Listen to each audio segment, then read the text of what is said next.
What's going on, everybody? It's Preston here from Bull City Reader, and welcome to this week's video.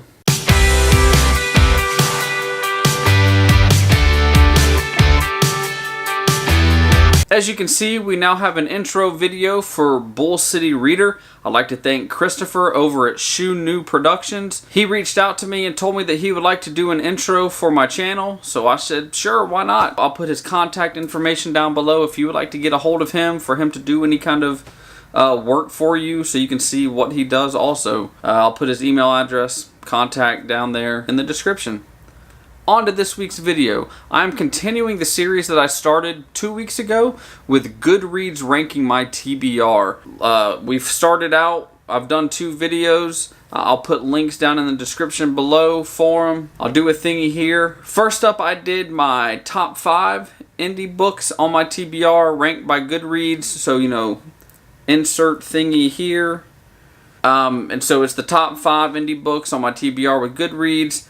Then I did the bottom 5 linky thingy up here, and it's the bottom 5 books according to GoodReads on my TBR that were indie published. Now we're moving on to the published authors, and I'm flipping it around. Instead of doing the top 5 like I did last time, how I started out the indie authors, I'm doing the bottom 5 with traditionally published, and then next week, weather permitting, because we're in the way of a hurricane coming, depending on what happens, next week I'll do top 5. So as I said, bottom 5, be going from 5 to 1, so it'll be the highest rated is at number 5, the highest rated of the bottom 5 books, to the lowest rated will be number 1. It's how we'll be doing the countdown. So let's just jump on into it. Book number 5. So book number 5, I'm actually surprised it's on the list. It is fairly new, and maybe that's why. I'm not sure. The author does have a little, what I want to say, attention on her right now because she has a series coming out on Lifetime? I believe it's Lifetime. So anyway, she had a new book come out. It's only been out like a couple months, I think. I went and got it because it sounds very interesting. So book number 5 is Providence by Kepnes, I believe is how you say her last name. Providence by Kepnes has 2,782 ratings on GoodReads, averaging a 3.44. So like I said, I was kind of surprised about that. I guess 3.44 is not that bad, actually. Several books I've read this year, I've given like 3.5, 3.75, so it's not too far off from like my average rating so far that I've done since I started my booktube, and just based on what I've read this year. So it fits up there with what I would say is going to be a good book, a good solid book, a book that I'm going to enjoy. Let me get this cover in here. Sorry, I didn't get it in there for you. So Providence by Kepnes. So our book follows 2 main characters, John and Chloe. They're 2 of the main characters. I believe there's 3 main characters actually. But anyway, so John and Chloe have a really close bond, and right before John can tell Chloe how he really feels, he gets kidnapped. 4 years go by, graduation is about to happen, so I'm assuming they're high school age, but it could be college. I'm not 100% sure since I haven't read it. But anyway, 4 years pass, graduation is about to come up, John shows back up, ready to just kind of pick up where they left off. Chloe has almost given up hope on seeing him again when he shows up, except he's different now. He's bigger, he's stronger, and he has no recollection of the past 4 years and what has happened to him. Like I said, he's ready to pick back up where they left off. The problem is he realizes that he has superhuman powers that can put the ones that he loves in risk. So John runs away to try to figure out what happened to him, and he tries to get answers. Meanwhile, in Providence, hence the name Providence, there are college students and just random people they call townies in the town that are dropping dead with no connection at all. So there's a detective named Eggs who starts to dig into it, and it says that he, according to the synopsis, it says that he plunges into a whodunit that's worthy of his most outlandish obsessions. So the book to me sounded very interesting. Her book You has been getting great reviews. People say it's very good, I guess, psychological thriller. If you haven't read about it, check that book out. It's also going to be a TV show. But anyway, guys, Book 5, Providence by Kepnes. Book number 4. So book number 4 is a book that came out earlier this year. I believe it was in March. The book is called The Continent by Keira Drake, I believe is how you say her name. It's going to be another one of those covers that's hard to... Anyway. There's really no good way for me to show the cover because of the light, and it's a light cover and it's shiny. So anyway, guys, The Continent by Keira Drake. On GoodReads, this book has 2,609 ratings, averaging a 3.42 rating on GoodReads. I questioned maybe some of the ratings. I haven't read all the ratings and the reviews. There was a controversy before this book came out, and she actually had to rewrite it. She was accused of using racial stereotypes in the books for, I guess, the races in here. Not 100% sure. I didn't get an ARC of the book, so I'm not sure what changed or what she did. I think there's articles online that might talk about it. So I wonder how much of that hurt her overall rating on the book. But anyway, guys, so The Continent is about our main character, Valela, I think is how she says her name. She is a talented apprentice to a cartographer. She lives in a place where there's really no war. So when she turns 16 for her birthday, she wants to take a trip to the continent. Most people go to the continent because it's a place where there's war and there's battles going on, and they want to see what it looks like. So she goes there. She sees it from above, and then there's an accident, and she gets trapped down on the continent. The back of the book, I think, probably describes it the best, really. It says, from a land without war to a continent of 2 warring nations, one girl's crash landing becomes a fight to survive. The book sounded interesting when I saw it. I did have a little hesitation a little bit because on the back, it's put out by Harlequin Teen. So I'm not big into romance, so I wonder, with it being Harlequin Teen, is there going to be some like cheesy romance that's just going to completely take away from the book? I didn't want to read reviews because sometimes if I read negative reviews, it affects how much I really want to read the book.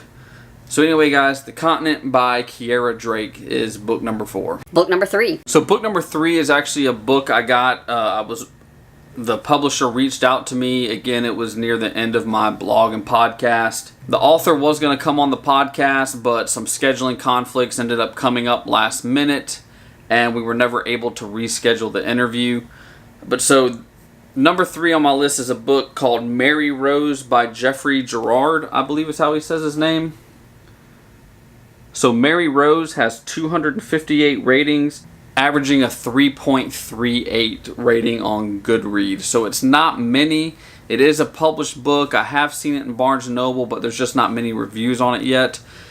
It's a thriller, and I never do a good job of describing thrillers, so I'm going to read you part of the excerpt because that might grab you a little bit more than me summarizing the book. So the book follows Mary Rose Moreland and Simon Blake. They're the perfect couple, madly in love.